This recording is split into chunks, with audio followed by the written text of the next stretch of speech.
meeting with public participation. We ask that everyone be patient as we navigate this together.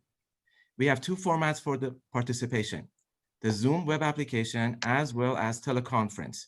Before we begin, I want to review some guidelines and general instructions for the meeting. These are very important, so I ask that you pay close attention. Please silence your other communication devices such as your cell or desk phone. This will ensure that we are not hearing any feedback or causing interruptions during the meeting. During the meeting, all participants on Zoom, except for the board members and the South Coast AQMD staff, will be placed on mute by the host. That means that you will not be able to mute or unmute your lines manually. After each agenda item, the chair will announce public comment.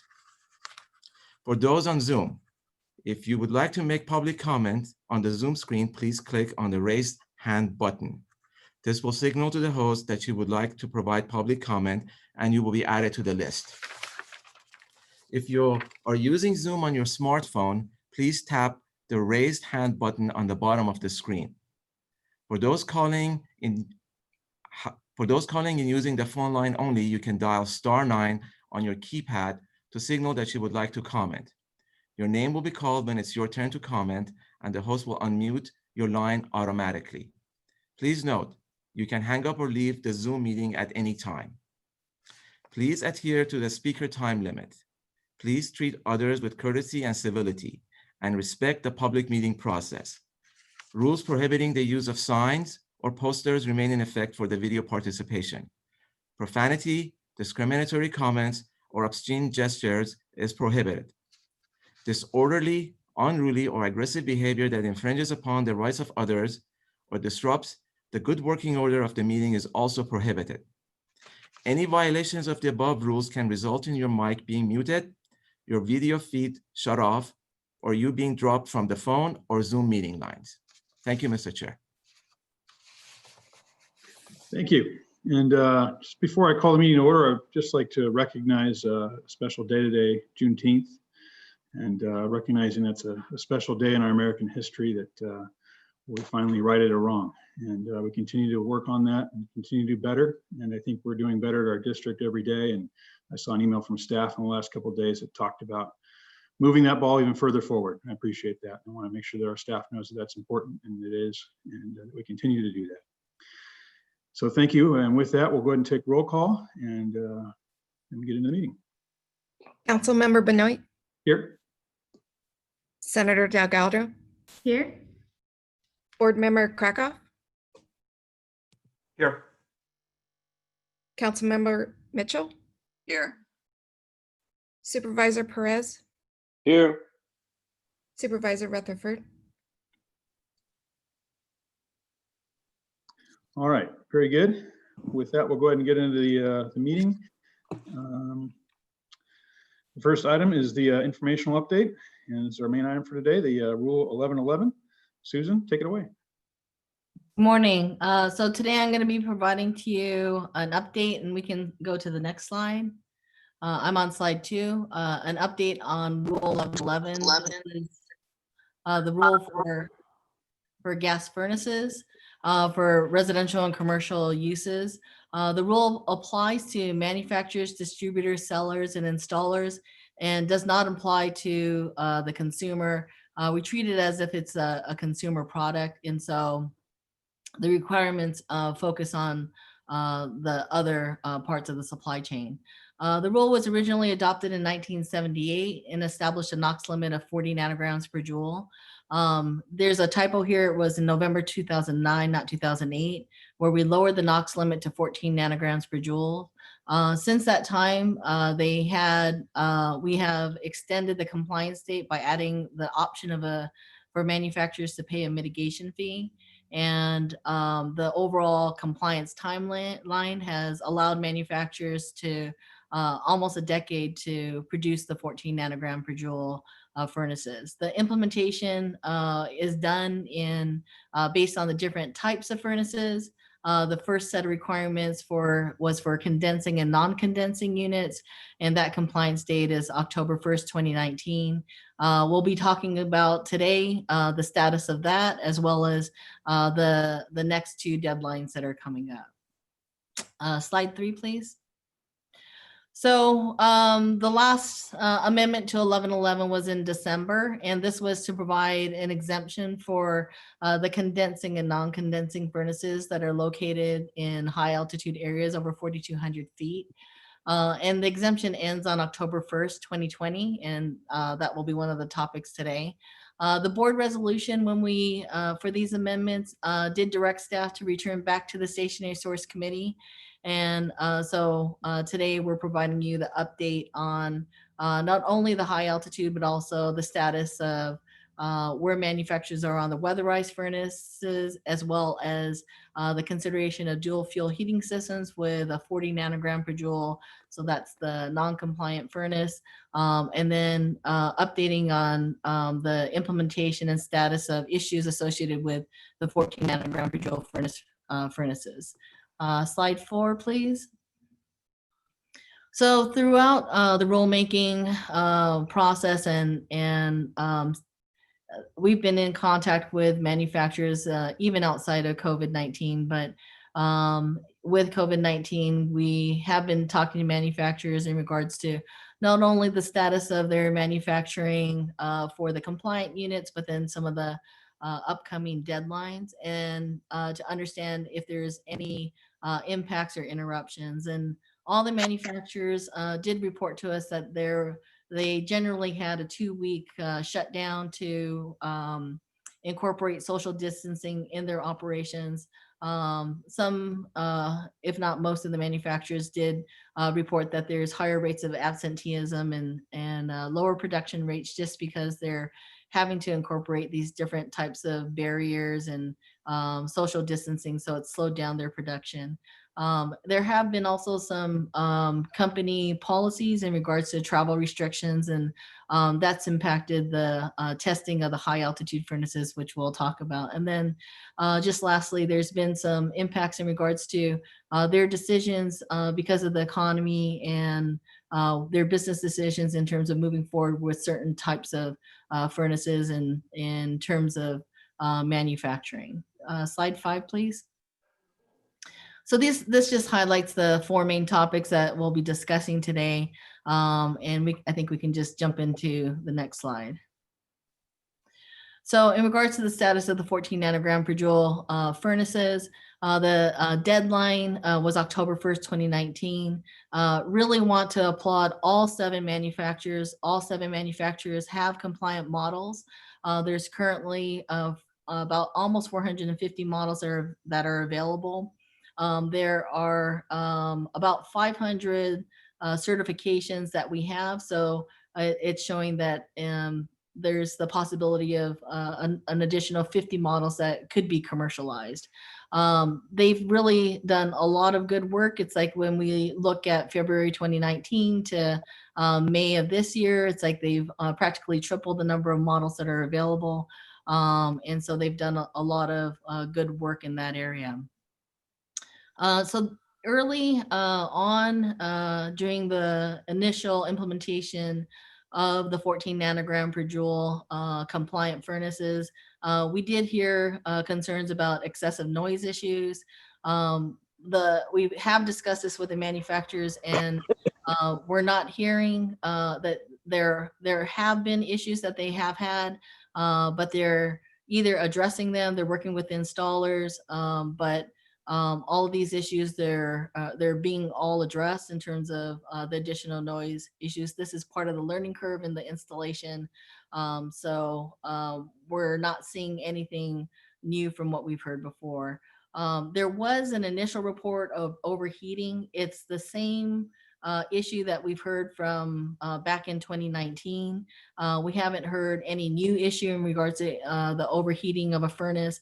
The manufacturer that had this issue modified their furnace, resolved the issue, and we're not aware of any new issue in regards to any overheating. Next slide, please. We did have a furnace rebate program called the Clean Air Rebate Program. And that was to help commercialize the 14 nanogram per joule furnace. And the initial funding for this was $3 million. This is coming in large part from the mitigation fee that we're collecting. And so we have exhausted this initial amount of $3 million. there is additional money, and staff is just reassessing on what would be the best way. Should we sort of look at the rebate program and other types of furnaces? Should we look at dual fuel systems with a 14 nanogram? We haven't decided yet, but we will be using that money. Could be furnaces, could be another type of combustion equipment, but we're looking at that. So the rebate program now, because we've exhausted the initial funding, right now it's currently suspended. Next slide. So going into sort of the next phase of the implementation of 1111, there's the two categories that I wanted to talk about that have October 2020 deadlines, the high altitude and the weatherized furnaces. Next slide. So in regards to the high altitude furnaces, and we're in constant communication with the manufacturers, and we're getting, we got another update today, but it might be looking like we're getting even more manufacturers moving into the green box. But right now, as of the time that we put the presentation together, it was 2 of the 7 manufacturers that had products available for the high altitude areas, and then 2 that were almost ready to go, but they had delays because of COVID. They couldn't fly to the testing site in Colorado Springs. And so we're needing to, we had decided to delay, which is in the next slide, 10, the implementation. But so if you look at the first 4 manufacturers, those are the first 4 that are planning on providing compliant products in the high altitude. The other 3 manufacturers, 5, 6, and 7, do not have plans to provide, do additional testing. So it might be that we have 3 of the 4 manufacturers that will be ready on October 1st. So we're gonna keep a tight pulse on that just to see if we're gonna be ready to go. But based on, you know, last week or earlier, we were thinking we only had 2 of the 4 manufacturers, so staff was recommending a 6-month delay, but we'll see how that goes and continue to work with the stakeholders. Next slide. So the weatherized furnaces, weatherized furnaces are furnaces that are generally placed outside on a rooftop. They're generally not furnaces that you would be concerned with in the high altitude areas because of the more extreme temperatures. And so the weatherized furnaces, the deadline is October 1st, 2020. Right now, the rule does not make a distinction between residential and commercial, but as we were talking to manufacturers, their timeline in terms of the development is different for what they were referring to as residential and commercial. We've been talking to the manufacturers and how we make this distinction between the 2 types of weatherized furnaces, and staff is thinking that probably a better way to characterize this would be single and 3-phase furnaces. So we're working with the manufacturers, but next slide, please. So staff is thinking that probably what we'll do is have a split between the weatherized furnaces. And right now the recommendation is that we would extend the compliance date from October 1st to April 1st, 6 months. Some of the manufacturers are saying, let's get through the whole cooling season. April 1st kind of cuts through that a little bit. So some of the manufacturers might want to extend the time frame to October 1st, 2021. So you may hear comments about that. Next slide. So the next issue is in regards to the dual fuel heating systems. And this issue was raised at the last Stationary Source Committee meeting, was raised at the board meeting. And so first wanted to talk about just, you know, what is a dual fuel system? So a dual fuel heating system is where you have a natural gas furnace paired with an electric heat pump. Click, please. And the primary heat is provided by the electric heat pump. And if your heat is provided by the electric heat pump, there's no NOx emissions from that. Next click, please. So with a dual fuel system, you have a set temperature, which was referred to as a switchover temperature. And that switchover temperature is adjustable. And depending on what that switchover temperature is, that's the temperature that you would switch over from electric heat to providing your heat from the gas furnace. Click, please. So depending on, once you pass that switchover temperature, then instead of the heat provided by the electric heat pump, the heat is provided by the gas furnace. And then one more click. So that switchover temperature can be set either by the manufacturer or the installer. And depending on what that switchover temperature, if it's adjusted, and if it's a higher switchover temperature, it could result in more use of the gas furnace, which would be more NOx emissions. Next slide. So I did modify this slide since the version that was sent out last night. It was just a change to the title. It said Rule 1111 options. It's actually the not 1111 options. It's the available options for home heating systems. This is just to show the variety of different options that a homeowner might have in regards to the different types of heating options. The cleanest would be if somebody were to install just a heat pump, all electric, providing all their heating needs through electricity. Electric heat pump in terms of the operation would be more than a gas furnace because you're paying the electricity bill. And then the next two are the dual fuel systems. And so there's the dual fuel system with a compliant 14 nanogram per joule furnace, which we support dual fuel systems, but a dual fuel system with a 14 nanogram per joule furnace. And then a dual fuel system with a 40 nanogram per joule furnace, which is what you'll hear a little bit more in the next slides.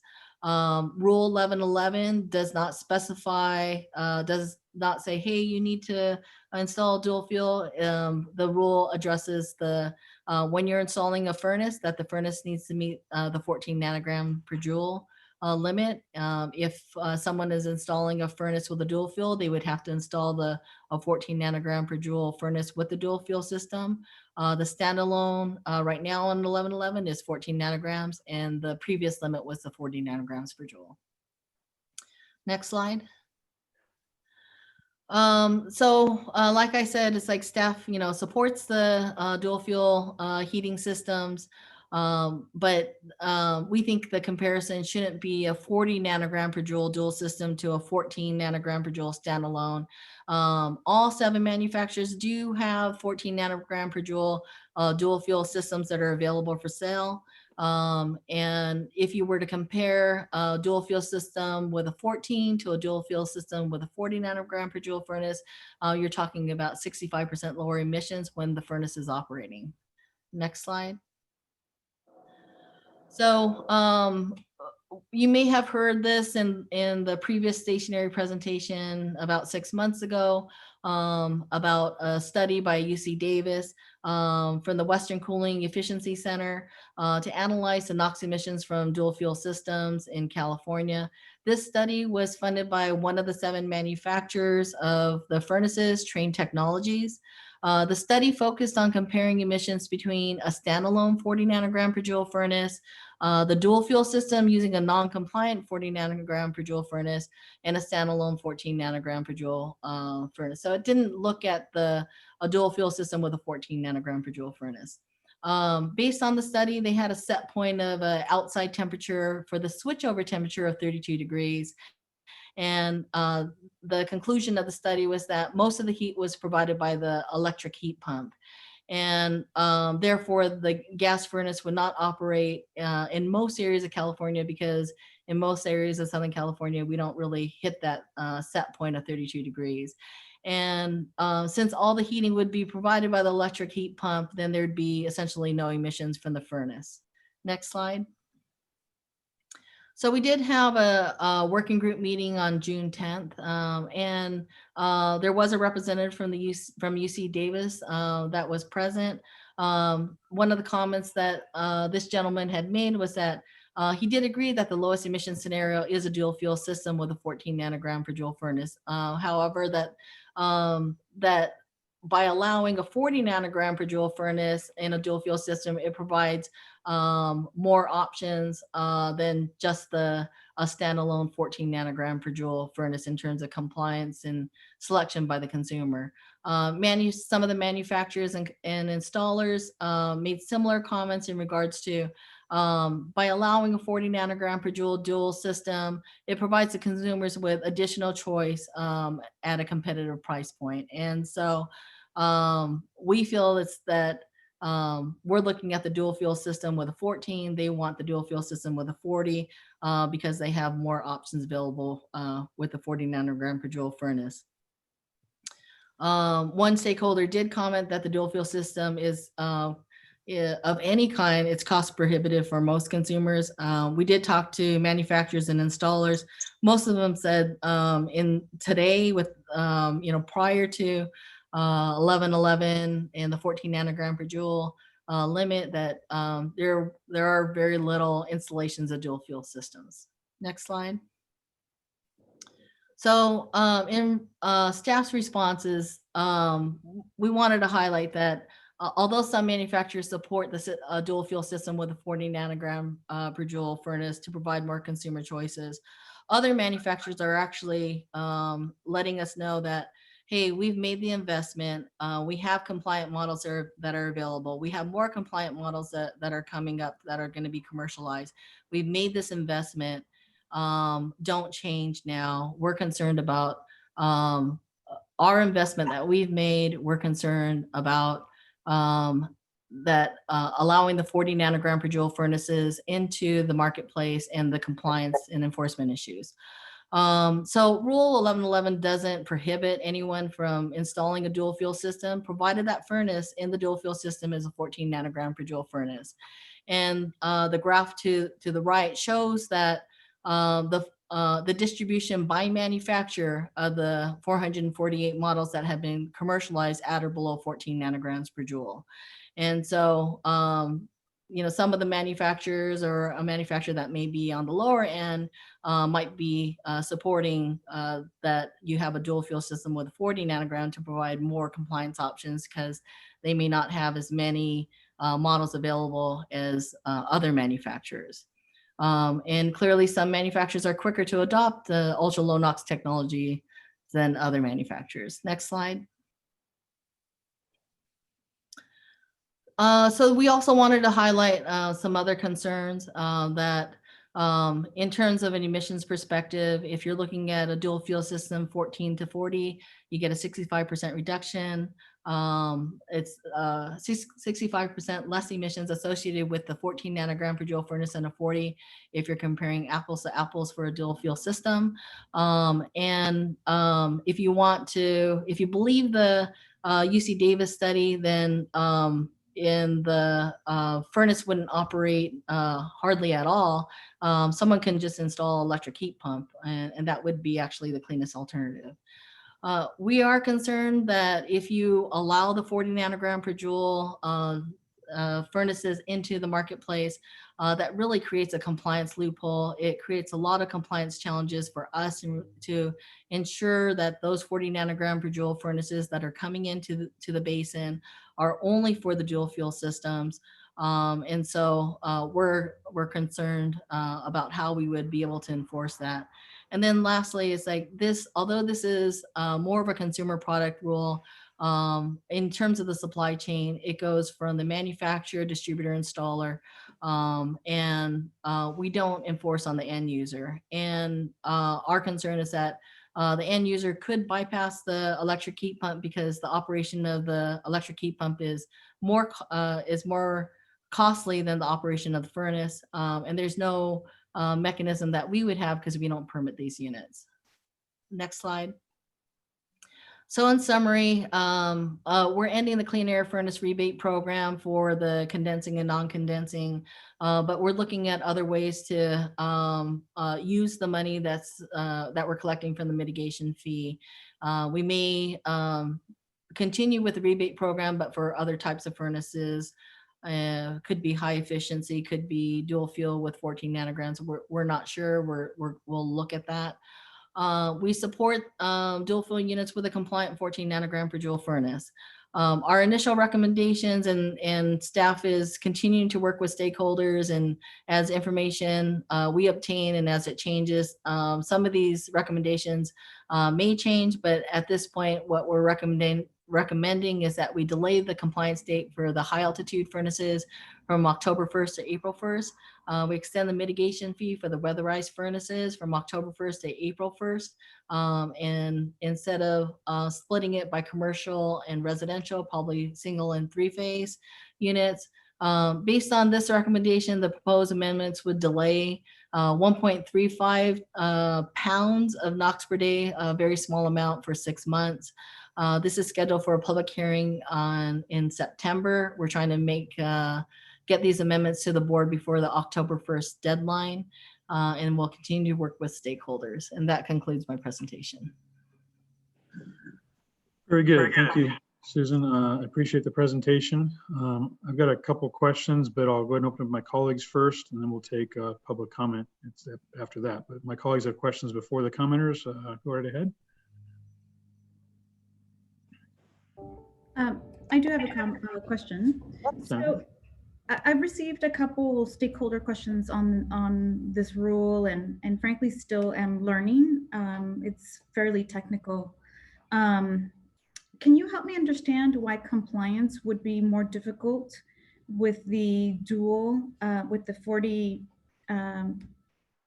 dual furnace versus a regular one? You said that it'd be more difficult for you to regulate that, and I wasn't sure why, other than just the end user changing over the temperature gauge, basically.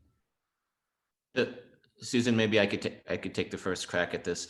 So there's kind of the two enforcement challenges, and we're talking about potentially allowing a dual fuel unit that would have a 40 nanogram per joule gas unit as part of the dual unit, which would otherwise is now prohibited from being sold in the basin. So it's an enforcement challenge for two reasons. We have inspectors that go to distributors around the basin to see what they're selling, and they can look at records. And if the rule says only 14 nanogram per joule units are allowed in the basin, that enforcement is a lot easier than having to verify that now that there are 40 nanogram per joule units that are sitting at the distributors for sale, but can only be sold for hybrid units.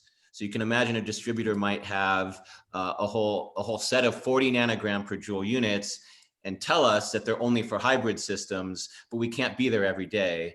And they are cheaper than the 14 nanogram systems. So it is possible from an enforcement perspective that those could be sold again, in non-compliance. So it's a much easier enforcement effort if we can just say, look, no 40 nanogram per joule units are allowed in the basin, period, versus trying to figure out how they're being installed.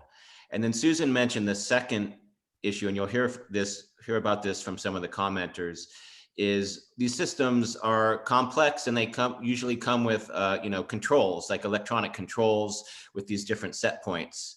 So you can set the system to only turn on the gas part of the system if it's falling behind in heating, or the temperature outside is very low, because the heat pump can only achieve a certain differential between outside and inside. So the gas furnace acts as a boost when you need it. But that set point, even if it is sort of hardwired into the software, can be tampered with, can be changed, and I'm sure installers could figure out ways to do that. The manufacturers will do whatever they can, I'm sure, to make sure that doesn't happen. But we are concerned that there could be some tampering, and we'd have no way to enforce that. We're not going into people's homes, and then again, you'd end up with an emission increase if it was tampered with. So those are the two enforcement. Can I ask a quick question on that, Dr. Fine? And Susan, I noticed in the presentation, when you show the hybrid system, you have an outside heat pump and then inside the gas furnace. But my understanding is, when I look at these online, when I've sort of perused, it's one system. So isn't that always usually a combined system, or or am I mistaken in that it's usually separated like that? It's my understanding that they'll sell it as a system, but it's two separate units. So it's like, I guess I'm not sure in regards to. My understanding is that the heat pump part of the system looks a lot like an air conditioner, like you have now that will sit outside. If you only had a heat pump system, you would have an air handler inside the house usually. And that if you want to have the hybrid system, the gas furnace can also go inside. So I could put it outside if you had a weatherized unit, but yeah, I So I think guess these. my question would be then on the, if we were to allow the 40 nanogram units only on units that are hybrid systems, would that same system be used in a house that you normally wouldn't use the heat pump? And could that be built that way? Or are we sort of splitting hairs here when the fact that the only things that might come into the basin would only work if they also had the heat pump? I guess that's a question more for the manufacturers, and I'd be interested to hear their input on that too. That's a great question for the manufacturers. My understanding is that the 40 nanogram per joule unit would look very similar, if not identical, to the one that could be sold as a standalone. Okay, well, I think that's a question we need to ask manufacturers, but thank you for that. Sure. Gideon, go ahead. We have public commenters on this item. We do. I was just taking a few comments real quick before if anyone want to make a comment before that might help the public commenters. Yeah, definitely want to hear from the public commenters, and they have some more substantive questions after being educated by them. A little bit in the boat with my fellow board member Delgado, that kind of technical issue and still getting up to speed and learning about this. So I just have a basic sort of new board member question. If we can go to slide number 20, just in terms of procedure.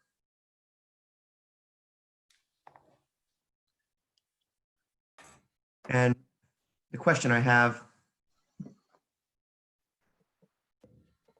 in terms of what you're asking from the board ultimately.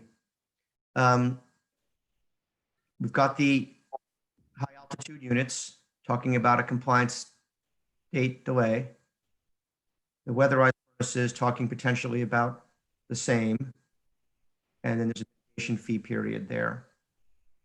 And then with regard to this third category, the dual fuel units, this slide, the recommendation says to support the dual fuel units with a compliant 14 nanogram per joule furnace. What does that mean? What does that mean, support? What are we asking for or changing the rule? Is that question clear? So I don't know, Paul, I can't see anything on my screen, but so in regards to for the support is that we do not want to amend the rule to allow 40 nanogram per joule furnaces with the dual fuel system. So the rule currently does not allow those, but there's That's correct. We change the rule. The rule the rule currently allows 14 nanogram per joule dual unit furnaces, dual fuel furnaces. We would have to amend the rule if we were going to allow 40, and staff is not recommending making that change at this time. Thank you. That clarifies my question on that point. And I'll ask another follow-up question on that along that same lines real quickly, if I can.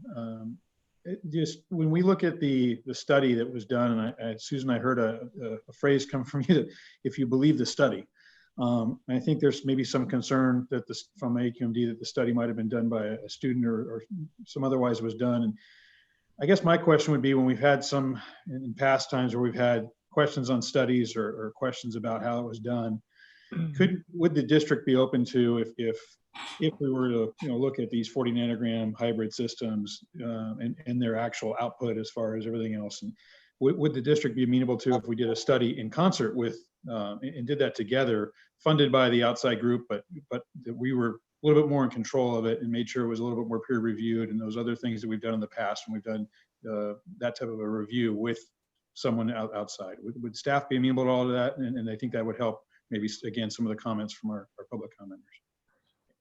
If I could add on to your question, Chair, Sure.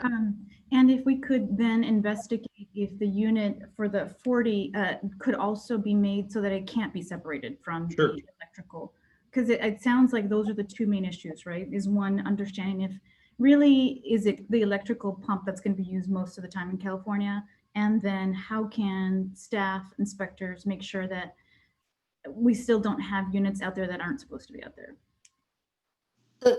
Just a clarification in regards to if you believe the study. That was in regards to the 32 degree set point I don't have any problem with that set point.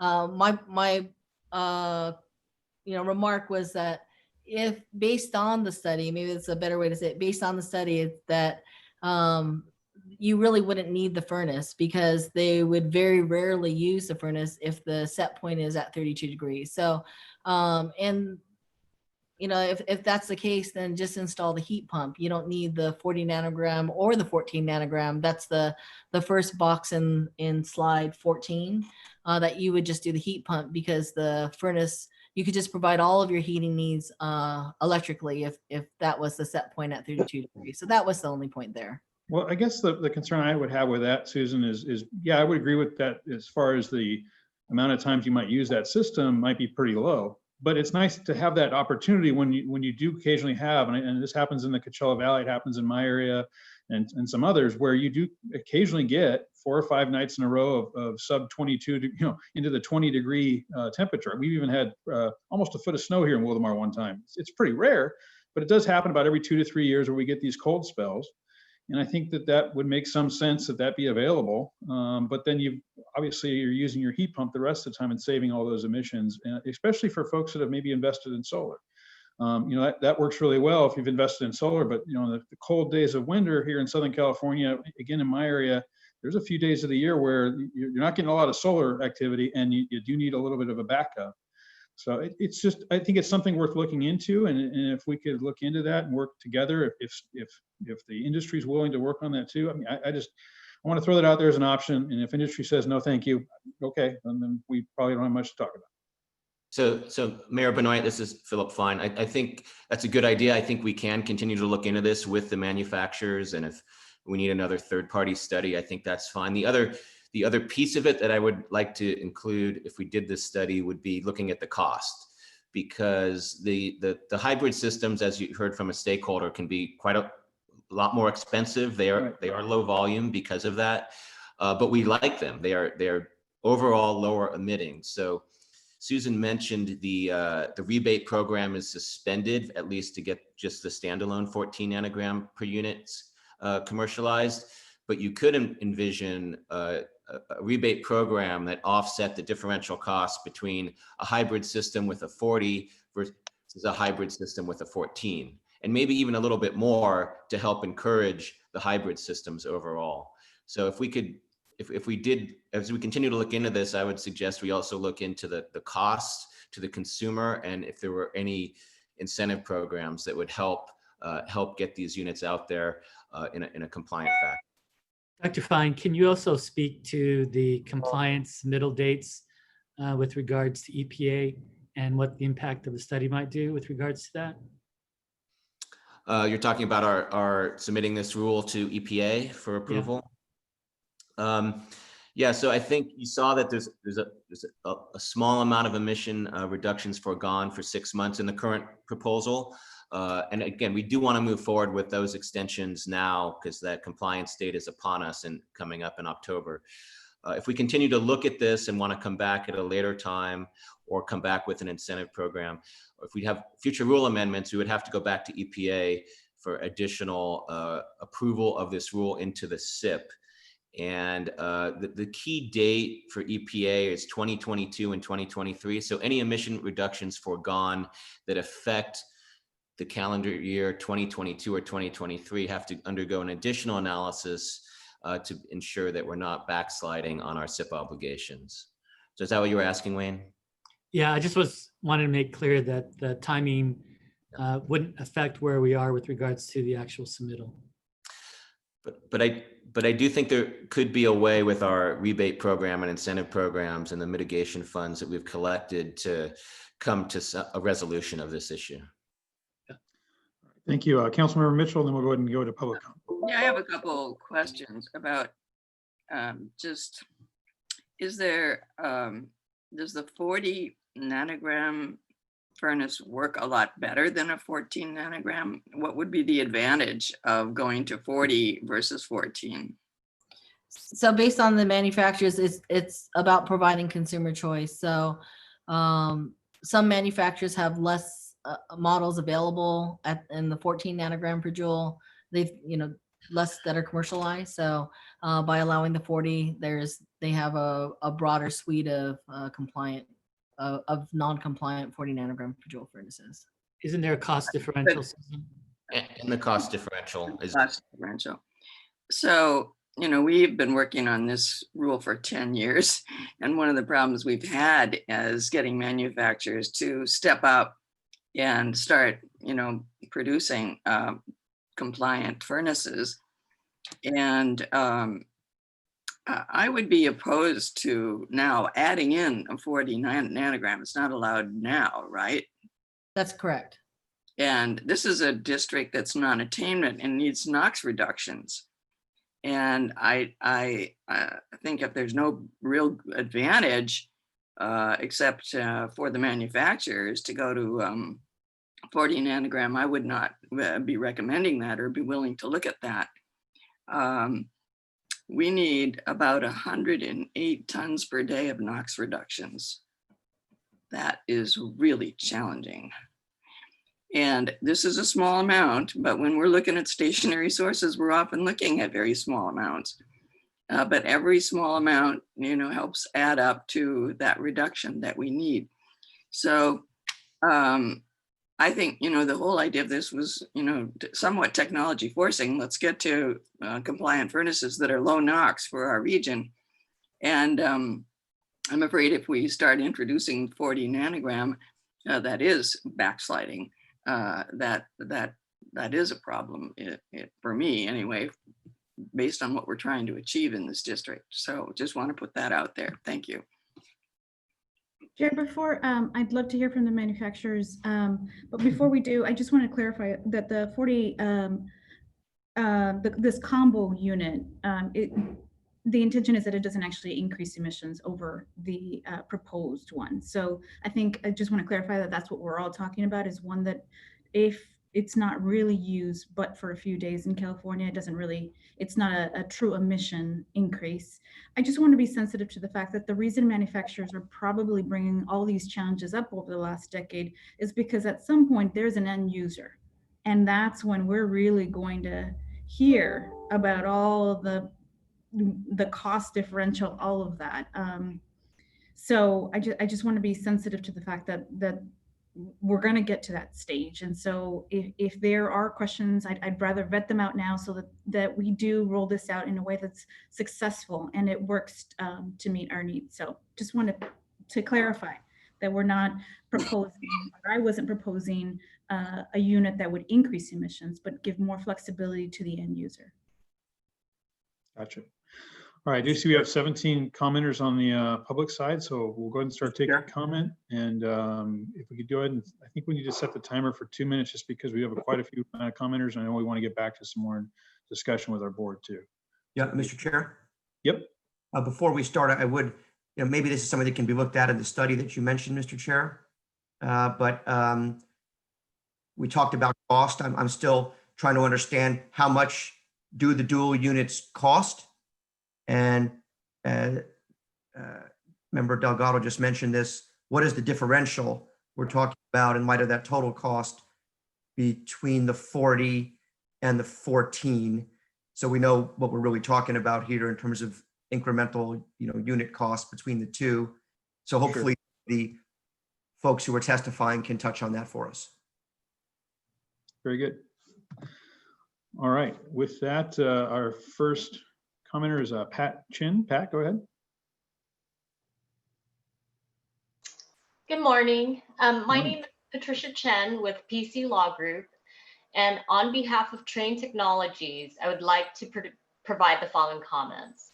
Train Technology has demonstrated a commitment to sustainability and has significantly invested in R&D to improve efficiency and reduce carbon emissions, as evidenced by its recent 100 Best Corporate Citizens ranking, which recognizes outstanding environmental, social, and governance transparency and performance among the 1,000 largest US public companies. As such, Train supports Rule 1111 with the understanding that the intent of the rule is to reduce NOx emissions. However, as a matter of policy, it would seem that the district should not dictate how manufacturers meet the goals of Rule 1111. As Janice Rutherford has indicated, the district should not be picking winners and losers, and consumers should have as many choices as possible. By proposing hybrid or dual fuel technology, Trane is suggesting a performance-based approach to meeting the NOx emissions reduction goals of Rule 1111.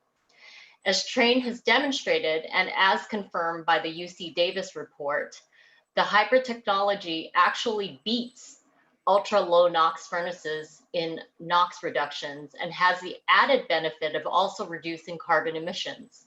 We also believe that these hybrid systems are a bridge to the state's goal of full electrification, as heat pumps would run a majority of the time in these systems, but they do not require the infrastructure changes that would be required of a sole heat pump system.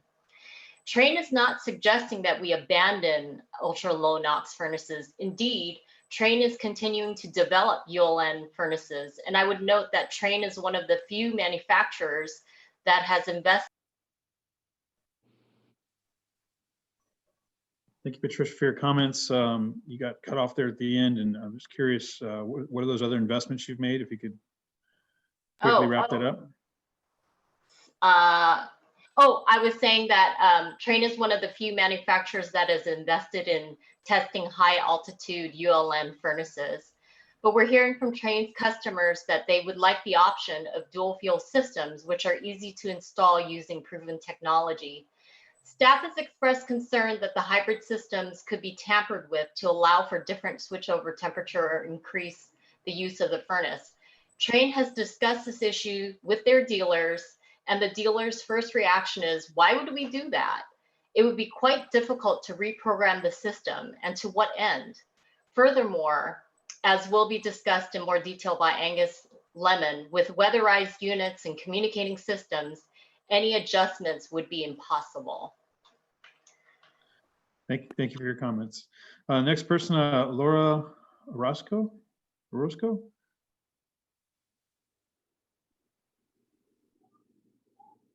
Laura, can you hear us? Go ahead.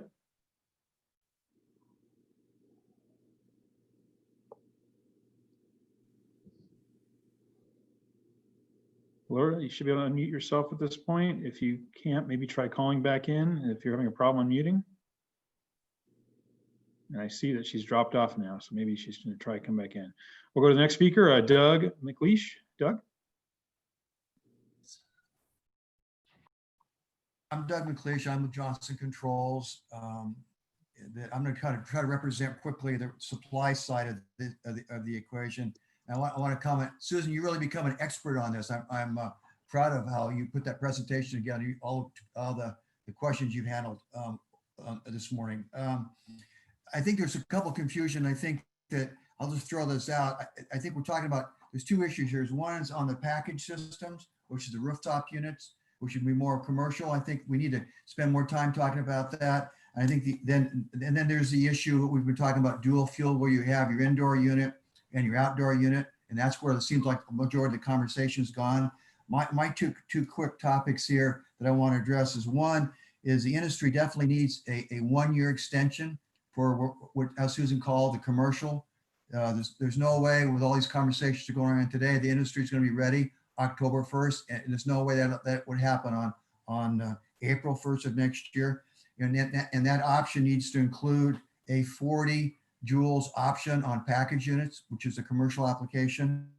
And then on top of that, we also need, on the commercial side, because it's totally different on the applications than residential, whatever that date is, we're hoping it's going to be October of next year, that we also include a 6-month extension or sell-through, because unlike in residential, you're going to be roughing curbs in, your engineered jobs are going to be engineered, and you're going to need a lead time, and you're going to need a sell-through to make that work. With that, I know I'm running out of time here. I know that Chris Forth, Johnson Controls, sent a detailed list that you guys should have all got that this morning, which explains kind of like slide by slide. I think it answers a lot of questions that you can, when you have time to read, that I think will answer a lot of questions you've already brought up. With that, thank you for your time.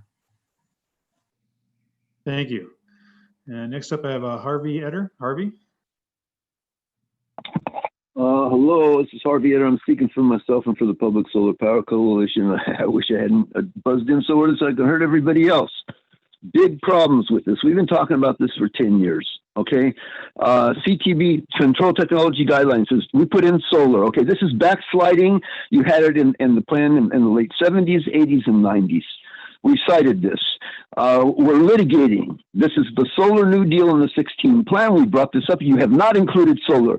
Your dual technologies have to include solar. This cannot go on. And the solar industry has lost half of its employees or more and can use the work. And we'll go up there and we'll do this. We know this stuff. It can be done with conventional water heating to space heating programs and with electric, with PV. If it is not solar electric that's got those heat pumps, you got nuclear. We got 1,000 base load going into Southern California, 1,000 from Palo Verde nuclear, and that's garbage and got to be phased out. And the waste is on you, and it's up to the district. All right, okay. There's big problems here. This was not evaluated. This is backsliding. It's the 12 case of forcing technologies, which is District 1 with the coating manufacturers is in point, incorporating the reference all of our contacts with the district and the state and local governments for the last 20 years, 40 years. Okay, this is illegal. It's totally illegal, and it's cost effective under DOE under the Sunshot program, which we put in the 100 exhibits that you totally purged the CARB, you, and EPA, and the federal government, state government, from the governor and the president on down. This stuff is cost effective. It's technologies that have been around for hundreds of years, and it's totally purged. It will not stand legally or anyway. We're bringing in the solar industry. We brought them in 30 years ago. You totally ignored it then. All this stuff's cost effective under the Sunshot program. Thank you for your comments, Harvey. Next up is Chris Forth. Chris, go ahead.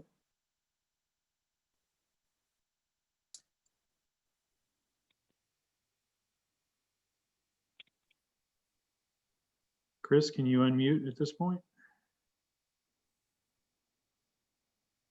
Hello, can you guys hear me now? Yep. Okay, great. Thank you guys. Again, I'm Chris Forth. I represent Johnson Controls. I want to thank the South Coast staff for understanding the impacts of COVID. And I do want to say our comments are really generally in alignment with trains. The thing I wanted to address from one of the speakers regarding the cost of the dual fuel, the 14 nanogram per joule furnace paired with a heat pump in the dual fuel, in our estimations, is about 25 to 30% more expensive than that being paired with a 40 nanogram per joule furnace. So it's significant. It will be a significant cost impact to the consumer when that does hit them. So the weatherized side of the business, which is the self-contained outdoor, the commercial side of this is extremely more sensitive as outside, as you heard staff say. So we feel like we need an additional time beyond the 6 months, a full year for that. April is still somewhat of the busy season for us. So it's pretty important for us to have that additional time. And I think that's why there's so few of manufacturers that have that. We do believe there's a way for staff to manage the 40 nanograms in the market with the 14. We think that's pretty critical. There's labeling, there's record keeping, there's QR codes, technology that helps us to identify one's a 40, one's a 14. These will always be mated with a heat pump. Again, we're not against the 14. We just think that the dual fuel should be a viable option. Thank you. Mr. Chair? Yes. If I can just maybe ask a clarification of that commenter. I think he was from Johnson Controls, the cost issue through the chair. So what is, if they have this in their product line, generally, what is the cost of a complete dual fuel system with both pieces? And what is the cost of it when it's a 40? And what is the cost of it when it's a 14? He indicated it was a 25% differential. What is the cost we're actually talking about in terms of dollars? Can you hear me? Yes, go ahead. We can't put that's proprietary information.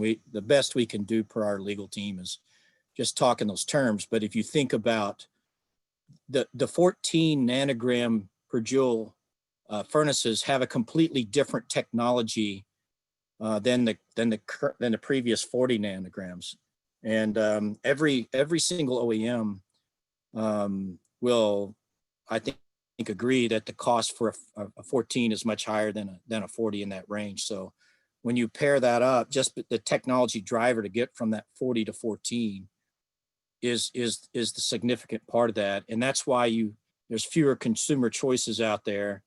And not only that, one of the other big problems is we don't offer that 14 with some of our high efficiency equipment just because of its limited market capacity with high efficiency in general. So this rule has actually led to the decrease in overall energy, high efficient products out there because of cost.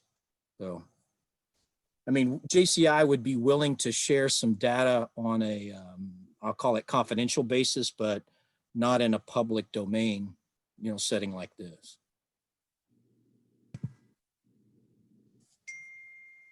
All right, thank you, Chris. We'll move on to our next speaker, Rusty Tharp. Rusty. Thank you very much, Chairman.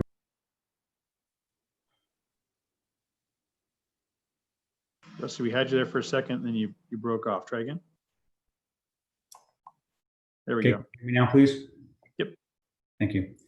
Goodman supports the staff position of not allowing 40 nanogram per joule. Goodman has been a proponent of the ultra low NOx, and we have worked very diligently to have product available. We were one of the first three to have a 14 nanogram per joule compliant product. We were the first one to have a 14 nanogram per joule condensing, and we're also one of the first two to have ultra low NOx at high altitude. In response to Commissioner Delgado's question about enforcement, one of our major concerns is that a contractor could go to a distributor, buy a split system heat pump and a 40 nanogram per joule furnace, and then and so the record would indicate those two are bought together, but they could go install the split system heat pump at one location and the 40 nanogram per joule at another location. And that's part of the issue with the enforcement aspect when it concerns these split system products. To address Commissioner Bonolit's question about the issue of being nice to have gas and a heat pump, the reality is, as staff has proposed, there's always the possibility of installing a heat pump as well as a 14 nanogram per joule furnace. So you have that option of having the nice warmer heat that many people like. In response to the cost, I think what Mr. Forth from JCI was comparing was a cost of a heat pump with 40 nanogram per joule versus a heat pump and 14 nanogram per joule. But in the cost perspective, we need to consider the heat pump and 40 nanogram per joule relative to the air conditioner and a 14 nanogram per joule furnace. And I would expect that you find those interesting as you at any time during this message. And also, as far as a decrease in consumer choice, part of the decrease that has been happening over the last year is due to DOE FER regulations and not anything that South Coast has done.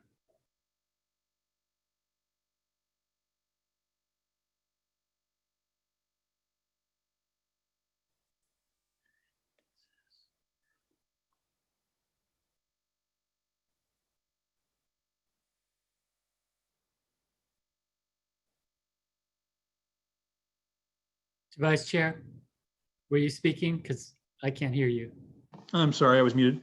Yeah, I was just asking a clarifying question. Do they have available there with Goodman a 14 nanogram heat pump hybrid system then? Yes, Goodman has multiple 14 nanogram per joule models, and those could be installed as dual fuel systems. So it is sort of how the presentation showed, where it is just an option where you could put that on or not, and it could be installed separately, is what you said too. That is correct. All right. Thank you for that clarification. Thank you, sir. All right. Next up, I have a phone number that ends in 292, and it's a 909 number. Phone number ending in Yeah, hi, 292. can you? Yep, we can hear you. Go- If you'd state your name for the record, that'd be great. Go ahead. Yeah, hi, my name is Corey Griggs, Indoor Weather, Heating and Air.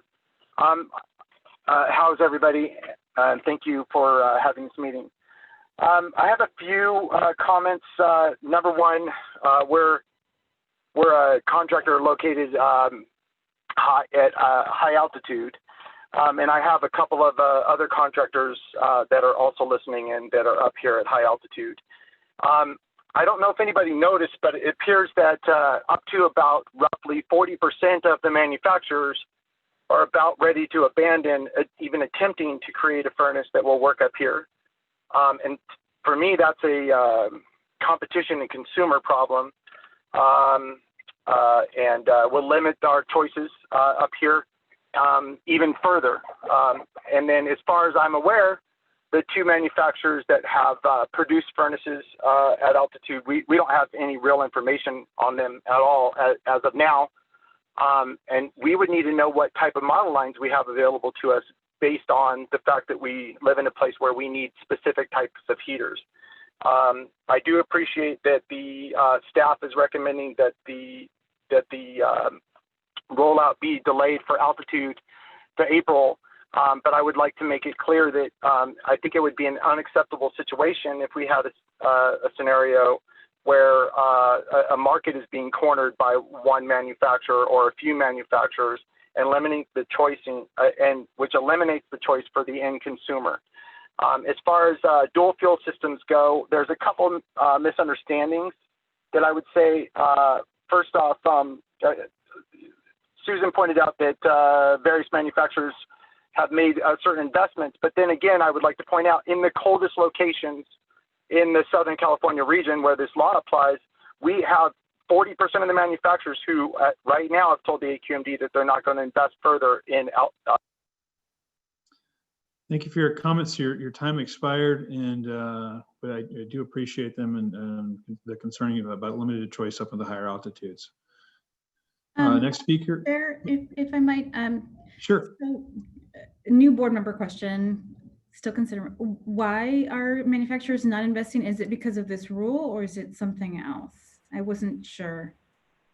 I believe that the high altitude is just a little more technically challenging, and at least that's my interpretation. Staff, do you have a comment on that? Or do you want to ask the speaker that, Senator Delgado?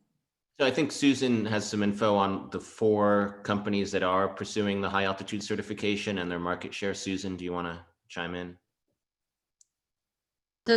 So for the 4 manufacturers, is based on our discussions with the installers. These 4 manufacturers are the 4 primary manufacturers that of the types of units that are being installed in the high altitude areas. So not exactly sure, why that wouldn't be enough in terms of the choices in the high altitude areas.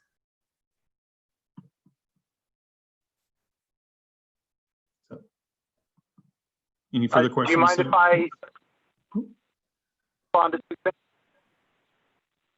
to quickly if you can? Sure. The problem, Susan, is we are not being informed of who and what is available to us. And this is the same situation that happened leading up to the scenario that happened last year.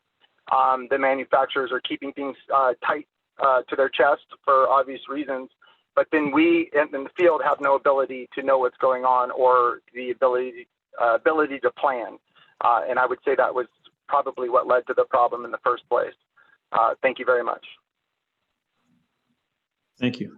Yeah, Maybe so we can work on with the manufacturers to see if we can release this information in regards to the what they have available and the status. I would think if I were a manufacturer that had a compliant system that I would be telling folks far and wide about it. I would think so, yeah. So this is something that staff can work on, and maybe we need to address that with, and I know our consumers want to know too, what are the systems that are the best out there? Which ones are most efficient? Which ones are best for pollution? I mean, those are things that maybe we could be helpful with and helping get that information out. All right, our next speaker is Angus Lemon. Angus? Can you hear me? Yep, go ahead. Okay, so I'm Angus Lemon. I'm the Director of Gas Furnace Engineering at Trane Technologies. We fully support the extension of the high altitude exemption and the delay in the ULN rule for all weatherized furnaces. I do have 2 points I'd like to make. Hybrid heat dual fuel technology with a 40 nanogram per joule furnace is capable of achieving a 90% reduction in NOx emissions, greater than the Rule 1111 requirement of a 65% reduction. They are available from all major OEMs and they function at all altitudes. A number of independent HVAC dealers like Corey also voiced support for dual fuel in last week's workshop.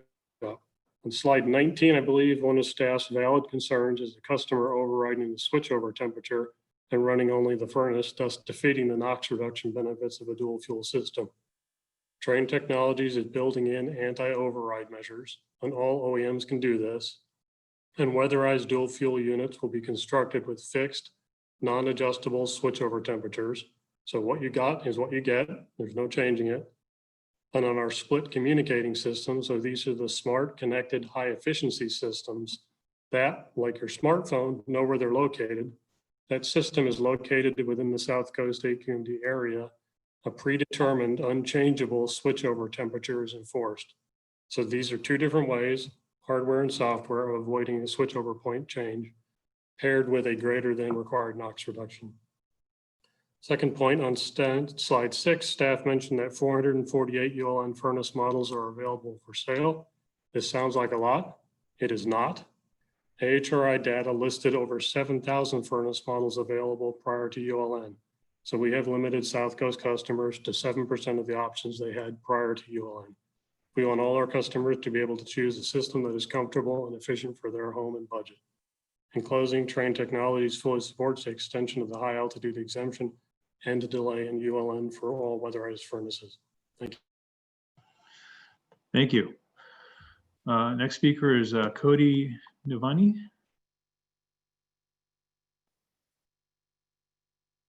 Cody, can you hear us? There we go. Can you hear me now? Yep, go right ahead. Hey, it's Cody Novini. I'm on the board of directors for the ACCA and I speak as a contractor for That's What I Am.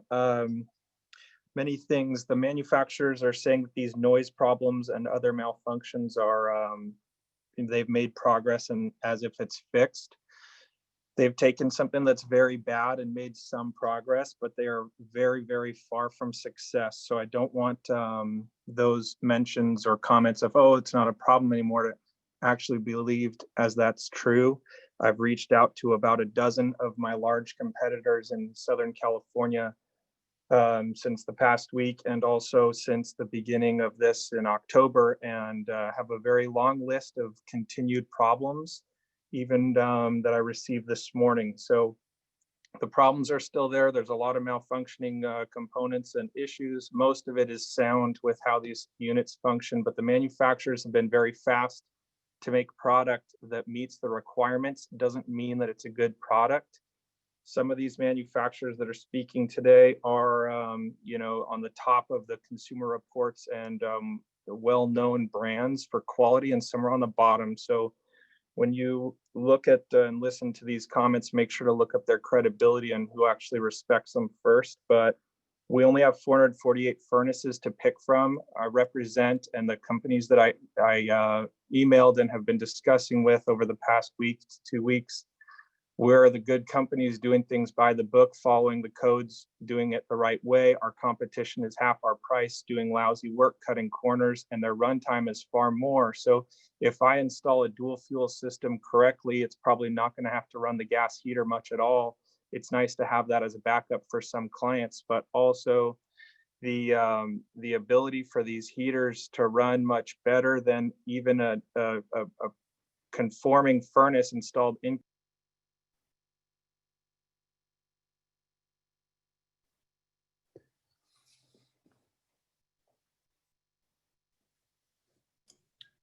Chairman Benoit, Yeah. sorry, I keep leaving myself muted. Sorry. Could you describe, Corey, real quickly, the noise difference that the customers are describing, you know, between a 14 and 40 nanogram? Is it when it first kicks on? Is this a continuous noise? What's the difference that you're hearing?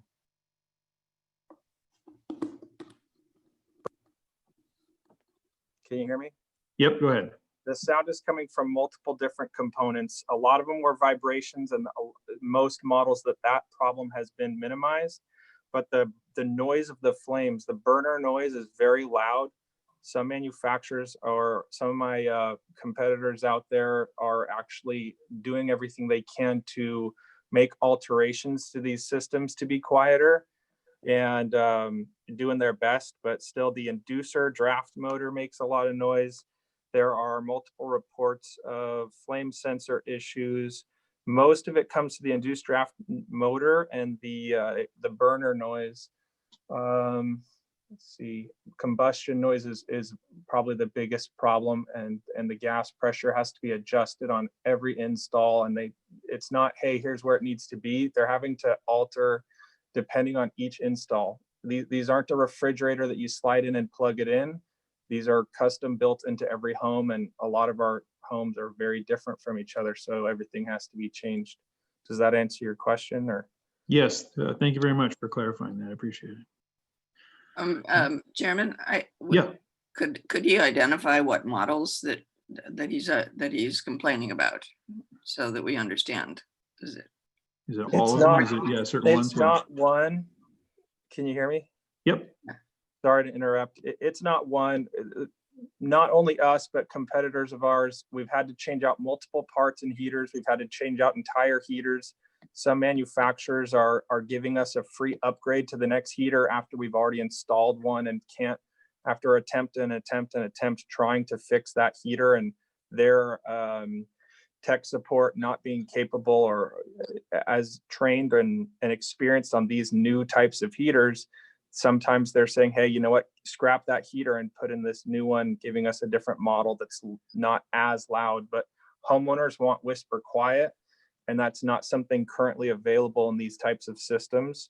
And my job is to get as many compliant systems into homeowners, installing them in their homes. And when my competition is half the price, cutting corners, and they're going to have far more emissions, it's more difficult for us. We have a very large amount of types of clientele. We got a large amount of climates in Southern California. Corey, I'm sorry to cut you off, but we got to get through a lot more speakers, and I'm looking at my watch. We're going to be running into tech committee here very quickly. So if we can go ahead and get through the rest of the speakers, and I appreciate you all have 2 minutes, but if you could make your comments a little faster, we would appreciate it. So we're going to the next speaker. This is a phone number ending in 085. Yes, this is Dave Winningham with Linux International. First, a little education of a conventional dual fuel system, not the weatherized, consists of 3 components. It's an outdoor unit, an indoor coil, and a furnace. And these components are configured in the field. The furnaces used in a dual fuel system are the same furnaces that are used in non-dual fuel systems. I hope that provides some clarity to the questions earlier. First, Linux supports the staff position regarding dual fuel systems. As stated previously, all Linux furnaces are compliant furnaces are dual fuel capable with heat pumps. We find that the proposal would undermine the work of manufacturers who have invested in compliant products and creates unnecessary enforcement issues. The proposal is an attempt by those who did not invest to continue to sell non-compliant products and does not guarantee the required emissions. Changing the rule, from our position, changing the rule at this late date punishes those who invested heavily.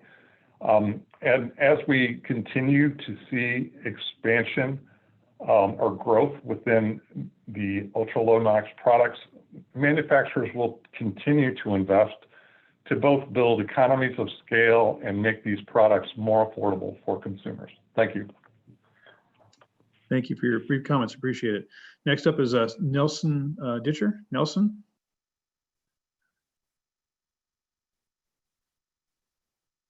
Hello, guys, can you hear me? Yep, go right ahead.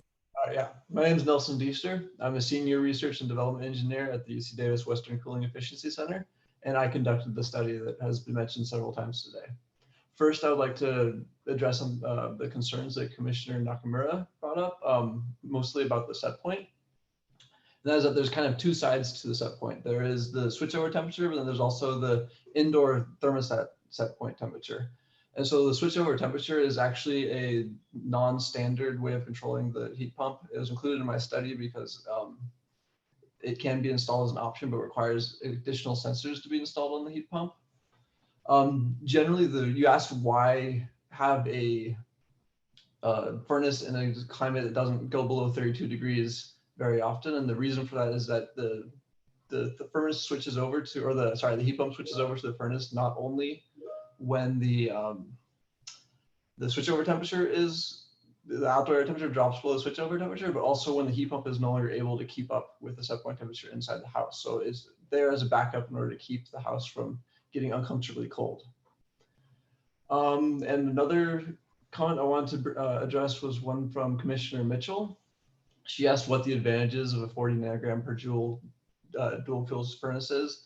And the advantage is that it actually reduces NOx emissions. That's kind of what my study was pointing out, but it does it in a different way than an ultra low NOx furnace does. An ultra low NOx furnace just reduces the amount of NOx produced by the furnace at any given hour, whereas a dual fuel system actually reduces the number of hours in the year that the furnace has to run at all. So by running the furnace for fewer hours throughout the year, you can substantially reduce the amount of NOx emissions from that furnace. My study showed that in many of your regions, it was well above 90% of the NOx emissions from the furnace were reduced by the dual fuel system, as compared to the 65% reduction that's achieved with the ultra. Thank you for your comments. They're appreciated. Kevin and Stephanie? Kevin? Yes, thank you. Can you guys hear me? Yep, go right ahead. Wonderful. Thank you for the opportunity to be here, guys. I'm a contractor, and so the first thing I want to say is, if a contractor is cheating the system, maybe they shouldn't be a contractor. If they're trying to lower that temp switch out there. So that's the first thing. The second is this going with dual fuel is a great idea. There is a large end expense. One of the board members had asked what the end cost is. To purchase a ultra low NOx furnace, you're talking about about $1,200. And then if you're talking to go dual fuel and you're going to reduct a house, you're anywhere from $12,000 to $20,000 to do this system. So, and I just saw the chairman up there, go, whoa. If you guys think about that, how many of you have that money in your pocket to do this? So if you're a single family income, and you're looking to just replace your furnace, you're talking about $5,000 to $6,000 to do some of this work, and you're just talking about a furnace. So there is some large expense to this work to be done, and that's something to think about. Most families don't have that kind of money in their pockets to do all of this. And then if we're not doing this correctly, we're having permitting issues, which means guys aren't permitting jobs. And one of the previous contractors said, someone's coming in doing it at half the cost because they're not pulling the permits and they're doing it bootleg. So my suggestion is obviously let's get rid of the lower end contractors that are doing that stuff, but that's not this conversation. We also have SEER rating issues with heat pumps. They don't go quite as high as some of the traditional systems and all of that stuff with variable speeds and all of that. Obviously the noise thing has been addressed. There is just the end user cost to these guys is extreme with everything that's going on, from HERS rating, sealing our docks and all of that. Thank you for your time, guys.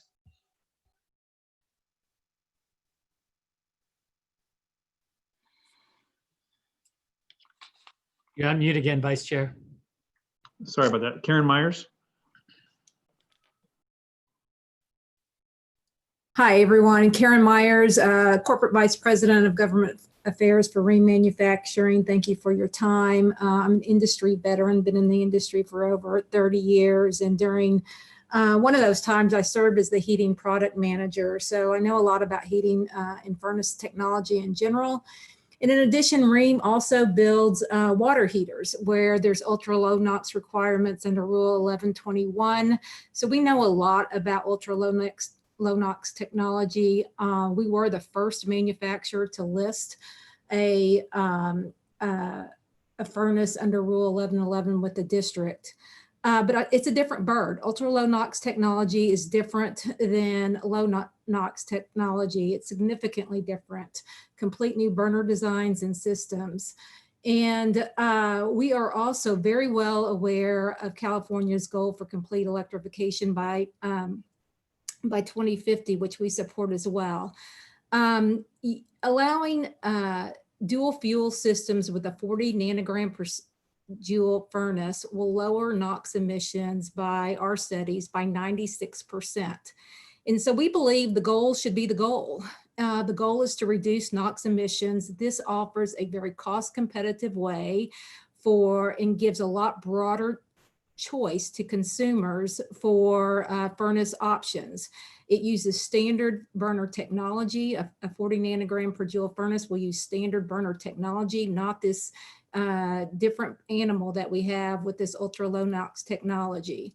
So we think that, the goal should be the goal, and that by eliminating the 40 nanogram per joule furnace as a cost competitive option is really a disservice to the consumers in the South Coast area. Thank you, Karen, for your comments. Next up is Marie Caprizo. Hello, good afternoon. My name is Marie Carpizo. I thank the committee for allowing me to speak today. I represent the Air Conditioning, Heating, and Refrigeration Institute, AHRI. We are a trade association located in Arlington, Virginia, and we represent over 300 plus manufacturers of HVAC, CR, and water heating equipment within North America. I'm here to read a statement that AHRI supports the use of 40 nanograms per joule furnaces as part of the dual fuel systems to provide additional products that meet the intent of the rule. In addition, AHRI supports weatherized units should be delayed by 1 year to October 2021. Thank you. Thank you. Next up is Kelly Lindormore. Kelly? Hi, good afternoon. Can you hear me okay? Yep, go ahead. Thank you. My name is Kelly Lindenmoyer. I am the gas furnace product manager at Train Technologies. Thank you for your time today. As mentioned by Angus Lemon and Pat Chin, Train Technologies is in full support of the proposed extension of the high altitude exemption and also advocates for a delay in the ultra low NOx ruling for both residential and weatherized furnaces. I would like to speak to a couple of comments made during the presentation and through comments. The first is around the notion that dual fuel systems are more expensive than an AC and 14 nanogram furnace system, or more expensive when compared to 14 nanogram furnaces. Based on the information that Train Technologies has, dual fuel system costs are very comparable to the cost of an ultra low NOx furnace and AC system. Additionally, the proposed hybrid system of a 14 nanogram furnace and heat pump is arguably the most expensive system that a homeowner could choose to install and would be very cost prohibitive for most customers. The proposed amendment to incorporate dual fuel with 40 nanogram furnaces centers around the notion of providing consumers with the most system choices possible. Regardless of price, dual fuel would only be another alternative for homeowners to take advantage of if they desired that for their home heating and cooling needs. Second is the mention that dual fuel would not benefit anyone but manufacturers. It is Train Technologies' understanding that the South Coast AQMD governing board wants to ensure that their constituents have the widest variety of compliant options to choose from. Dual fuel systems would offer consumers a much wider variety of system and technology choices as compared to current ultra low NOx furnaces, all while remaining under the 14 nanogram emission limit. Train Technologies believes that dual fuel is an excellent solution, not only to meet the intent of Rule 1111, but also to provide customers with the largest selections. And we advocate for an amendment. Thank you, Kelly. Next speaker, Tom Kennedy. Tom?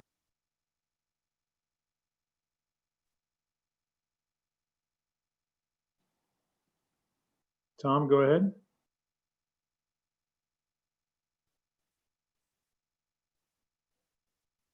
Tom, we're not hearing anything on our side. Tom is unmuted. Yeah. Tom, if you're having problems, maybe call back in on the phone line. We're not hearing it on our side. We'll go to the next speaker, Laura Orozco. Laura? How about this time? Can you hear me now? Yep. All right, great. Thank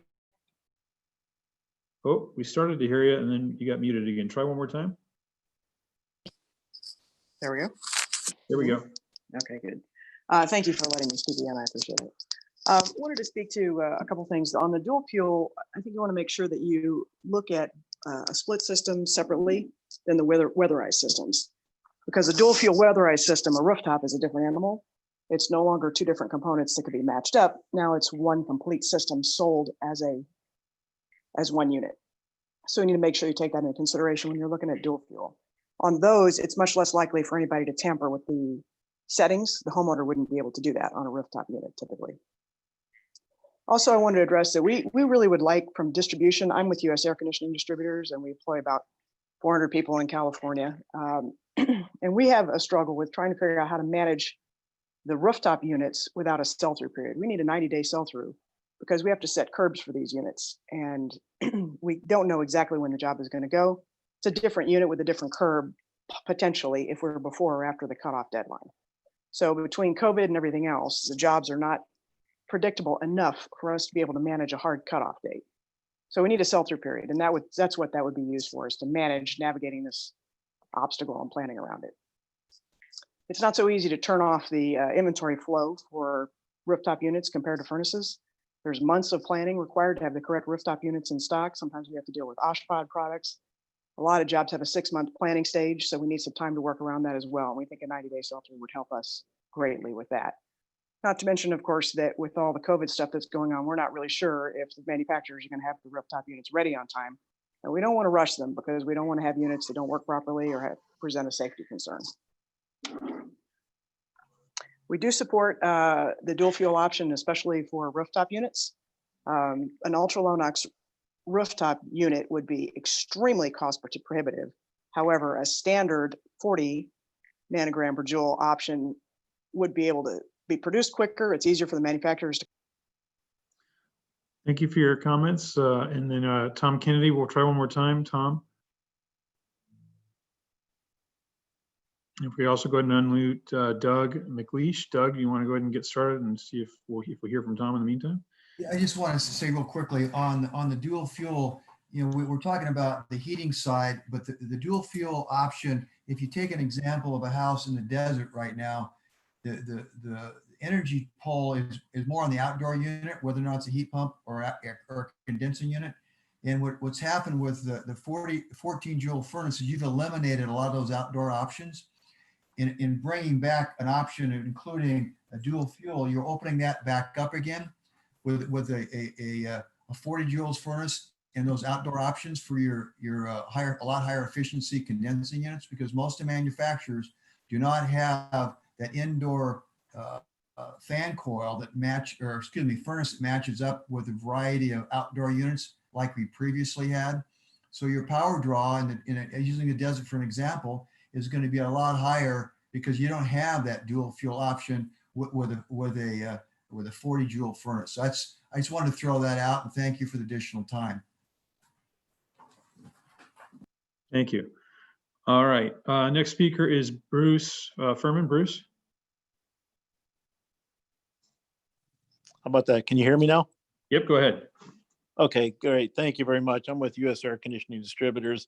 And I want to just piggyback a little bit on what Laura was saying earlier. One of the things you have to keep in mind when you're dealing with non-weatherized rooftop units, the larger ones, we deal a lot with OSHPD and DSA, and those projects take a lot of time. For example, the approval process can take you 6 months just by itself to get through. And now you have the products that are approved, and we're getting close to the hard cutoff date. What do you do if we missed a cutoff date because of rain or COVID or whatever happens? It's all the time. Construction projects change, timeframes change. So what do? I can't give a contractor an answer right now. I get calls weekly. What are you shipping in October? What's the curb look like? What's the unit look like? And I can't give them an answer. So when you come to a hard cutoff date, it's next to impossible on commercial jobs to deal with that. So we need a sell-through date, 6 months, in my opinion, to do it right. And also give the manufacturer some time to get this ultra low NOx right. Last thing I want to do is put a rooftop unit on a building and have any kind of safety concerns. And I think you're rushing them. To be honest with you, the pandemic just knocked them for a loop. You're going to rush somebody into a bad furnace design. You don't want that. That's my comment. Thank you very much. Thank you very much. So Tom Kennedy, we tried it a couple times. We'll try it one last time, and then if you could call in. Doug McLeish already spoke. We need to keep moving here. So Tom, if we try again. I'm not hearing you, Tom. All right, we'll go to Allison Skid from Reams. Allison. Hi, this is Allison Skid from Ream Manufacturing. I just wanted to address, some of the questions and comments about manufacturers being willing to invest. And, in line with speakers from Train and Johnson Controls already, I just want to emphasize that we are investing heavily, investing in reducing hydrofluorocarbons, in meeting DOE requirements, in electrification, and of course, in reducing NOx emissions. These investments often compete for resources and really cannot be counter to each other's purposes. So they really need to have a long enough runway to be sound business cases and bring enough products to market for healthy competition and really to benefit the homeowner. So we support the use of the 40 nanogram per joule dual fuel system as being compliant with Rule 1111. We understand the question around enforcement and agree that this is worthy of more discussion to ensure success. As mentioned before, there are both hardware and software options available to mitigate things like product labeling, record keeping, and available technologies that we have in the market like auto system recognition and requirements for certified matchups mean that, we're confident this issue can really be quickly managed and solved with collaboration. In fact, it's a lot less complicated than actually the engineering work that goes into designing and enforcing ultra low NOx furnaces. So just want to offer that we would be glad to collaborate on the solution. Great, thank you. Kevin Cross, Kevin.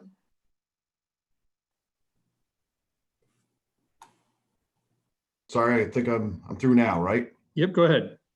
I am the Vice President for Heating, Cooling, Supply, and we represent multiple lines. So I don't, as far as a skin in the game, I just wanted to clarify some points here, because the lines we represent actually will cover regardless of what your ultimate decision is. But to some points that were previously made, if your ultimate decision is actually to allow the dual fuel option with a 14 nanogram only without the 40, you're really not making a decision at all, because the price is prohibitive to the end user. There is no option where that's going to be a viable buy for a consumer. I think you heard, I believe it was Kevin before from Airworks to say this is a $3,000 to $8,000 difference. And that's very accurate from what we see and what typical markups are. The other side too is, I think there was a comment that was made that, well, if they're going to use an outdoor heat pump unit, why would they not just use an air handler inside? It's not quite that simple. A typical furnace is on 115 volt, and an air handler typically is, with some few exceptions, is on a 220, which means you're completely running power in a separate circuit, which again adds cost to the unit. So to the ultimate sale. So the long story short there is that you can't just convert to heat pump, but what it would allow you to do for the ultimate electrification for California is get halfway there. So down the road, if there is an issue with that furnace, you already have the outside heat pump. Now you can actually go with the air handler back to that same consumer, and the cost is not prohibitive now to do the complete conversion over to heat pump. So it does start us down the same road. Okay, and then the last point I want to make, and it's been made several times, but I do want to just make this point very clear. From the only study that's been done on this that I've ever seen from UC Davis, the 40 nanogram per joule dual fuel system is the best way for us to get to where we're going. And the reason I say that is because as we higher regulate this industry, again, there were some points that were made by other contractors or some other contractors out there that basically said, you're opening the door for people who are less skilled, let's say, to do this work because they're going to go at a lower dollar. And in that case, you're going to actually have a higher run rate. Thank you, sir, for your comments. I still see Ted Kennedy there. Ted, we'll try one last time. Can you hear me? Hey, there we go. Go ahead, sir. Oh man, there we go. Good. Hey, I want to thank everybody for taking their time today. Let me say a couple words here. There were some points made earlier in the meeting here, and I wanted to touch base on them a little bit. Most of the comments being made so far, they haven't been specified, but they've been directed mainly towards split systems and not necessarily weatherized product, which is a package system. There's very little difference between a commercial weatherized product and residential. They both take roof curbs and things like that when on a roof. However, they're all contained the indoor and the outdoors contained. So Mr. Fine made a point earlier that it'd be hard if you introduce 40 nanogram systems to make sure they were getting applied in a dual fuel setup. With a weatherized product being in one cabinetry, you don't have that concern anymore because they can't be split up into two. It's all one contained system. And also I wanted to point out earlier, I think Ms. Nakamura, you made the point that there are switchover temp switches that can be adjusted. That is purely what the industries have been using. You can get switches that don't have any adjustment at all, which is what you can define what you want and it can be set.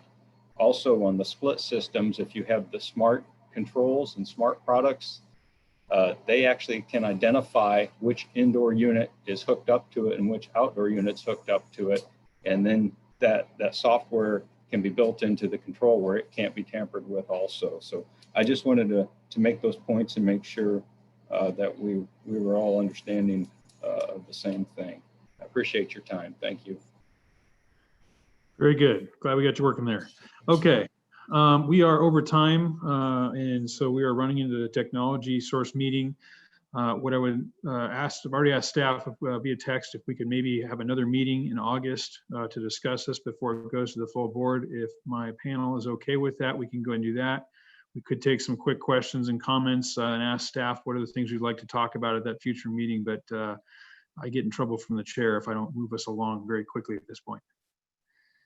Chair, I'm fine with doing another meeting in August, but I already have some recommendations if you would like to hear it. Please go ahead.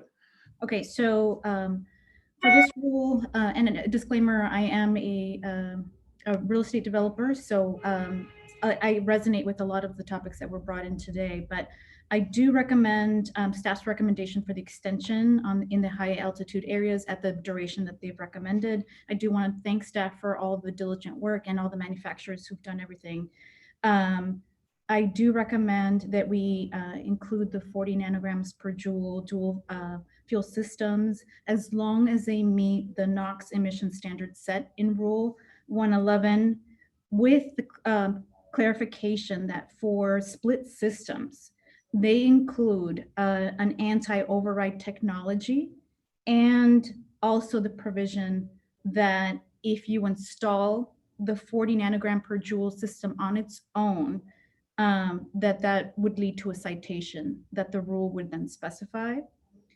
And to reward the manufacturers who are going all the way down to the 4 nanogram joule system, I think it was called the clean, the incentive program would only apply to them. So all the money that we have for incentive programs would only apply to the 14 nanogram per joule systems, because I do want to acknowledge that those manufacturers have done everything they can to advance that with further incentives in 617 communities. And lastly, that the rule include a sell-off provision.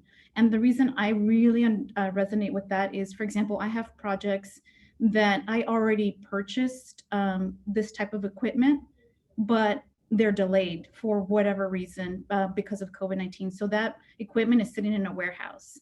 And if now it's going to be illegal to install that next year, I think that's a big issue.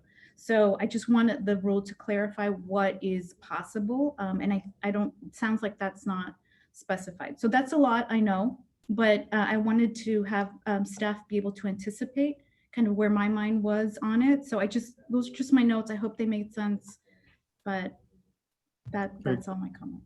Good, very good. And I think if staff could just take all those comments and then we'll get our other board member comments, and we can come back and discuss all these things at the future meeting. Judith, you wanted to speak up, Judith? Well, just the one issue that I think is concerning to me is the 40 nanogram dual fuel system and the claim that you get 90% NOx reductions with that. I'd like staff to comment, to come back to us with more information on that and their assessment of the difficulties in enforcement of that system, the problems with somebody buying only the furnace and not the heat pump, and just more information about that part of it. That's my interest at this point. And I agree there should be an extension. I don't know the length of time, but we can discuss that further. And the sell-through period, all those are issues to be further discussed. Very good. Board Member Gideon Krakow. Oh, I think you're still muted there. All those suggestions sound good. Maybe it's because I'm not good with numbers, but I'm still unclear on these cost issues as well, even after hearing the 17 speakers. So if we could get some clarity from staff on the difference in price between the standalone versus the dual, and the dual 40 and the dual 14. So we have a clear understanding of that. That would be helpful. We did hear about some of these anti-override systems, both software and hardware. Maybe could address some of the enforcement concerns that staff has raised. I'd like that to be investigated as well. I don't know if you're the chair or the vice chair. Which are you, Ben? I'm chair here, vice chair for the whole board. So what should I call you? Doesn't matter. Ben's fine. Okay. So Mr. Ben referenced some sort of study. Sounds like there's a lot of stuff we do need to think about, certainly before we start changing the rule to make it less stringent, but I would support that kind of study. Again, I'm new. This has been very, very informative with all of the folks who came. We really appreciate that. Really appreciate hearing from the contractors that have to deal with this field. But I still, unfortunately, have some questions, and maybe could use the extra time here. Very good. I think all the comments wrap up most of mine. So if we can, we'll move on and come back to this item at another meeting. We do have our written reports that are attached. And are there any questions on the written reports that are in the staff reports there? Not seeing any. I do have, just really quickly, I want to thank staff. We've had some issues in my own city with a Caltrans issue with cement crushing happening on an off-ramp 200 feet from homes. And I just want to applaud staff with their work. We've had some great success in modifying some of the Caltrans activities, and thank you for doing that. And I know we're going to continue to work on that and continue to keep working on that. So thank you. And with that, there might be some discussion in a future meeting where I might want to talk about some rules that we want to talk about if we have the authority for signage and some other things that sort of help Caltrans along in some of these regards. But we can talk more about that at our next meeting as well. We do have general public comment. Harvey Eder, I see you under general public comment. I also see Cody Navani. If this is for general public comment for items not on the agenda, we'll go ahead and take your comments now. So if we can unmute Harvey, go ahead, Harvey. Hello, I'm Harvey Eder. 2 minutes is not enough, should be 3. Anyway, I'm speaking for myself and Public Solar Power Coalition. Generically, natural gas is methane, okay? We say we have a 418 parts per million CO2, all right? That's, but including everything else, freons and stuff, which is in these heat pumps. And what's emitted in manufacturing, operations, and after recycling has to be taken in. And the real numbers for methane, the districts used 20 global warming potential per CO2, and it's actually 86 out of AR5. That's 4.3 times. So times 86 is like 830 parts per million. And then there's been an increase in radiative forcing from the sun of 25%. So that's like 450. And then at least, so the number is double what it is for methane. That's not with nitrous oxide. Laughing gas is at least 100 times. So we have at least double to triple. Right now, we're about 1,200 with CO2 equivalent. And the real numbers, and Greta's talking about this at Davos, and we have 8 years. We've only got like 350 gigatons left that we can do. We need from 35 a year. We have 8 years to bring it down below 1.5 degrees C increase. We got a 50% chance of doing that. We can't do that now. So there's a 2/3 chance of doing it. So we're below 2 degrees C, and we're really screwed. Okay. That's the real world we're dealing with. All of this fossil fuels, you're pushing fossil fuels. Okay, this happened with Arrhenius, the guy that ran the Nobel Prize stuff and was related ancestor of Greta Thunberg. Okay, and they said in the 1800s they saw from coal and surface CO2 was increasing. They were choosing the fuel. Then they could have gone solar electric, and Edison wrote about this and using windmills for electricity in the plains and whatnot. It was not done. These guys were no slouches. They're decision makers as your decision makers. And we're choosing the fuel and you're pushing natural gas. This is garbage. It's got to be phased. Thank you, Harvey, for your comments. Cody and Navani. Cody, is this for general public comment? Yeah, I just wanted to, can you hear me? Yep. Just answer some questions about the compliance real quick. No, Cody, this is for general public comment. Did you already speak earlier? I did. Yeah, so we're going to meet again in August and we'll take those comments then, but I've got a whole nother meeting that needs to take up this meeting space. And I know it doesn't sound like it should, but we do have, we don't have enough capacity to have 2 meetings at once at the district with our broadcast and everything else. So we have to move on. Gotcha. Thank you very much, everybody. And we'll look forward to that other meeting and staff will be getting information out to us. And thank you, staff, and my apologies to the tech committee for taking as long as we did.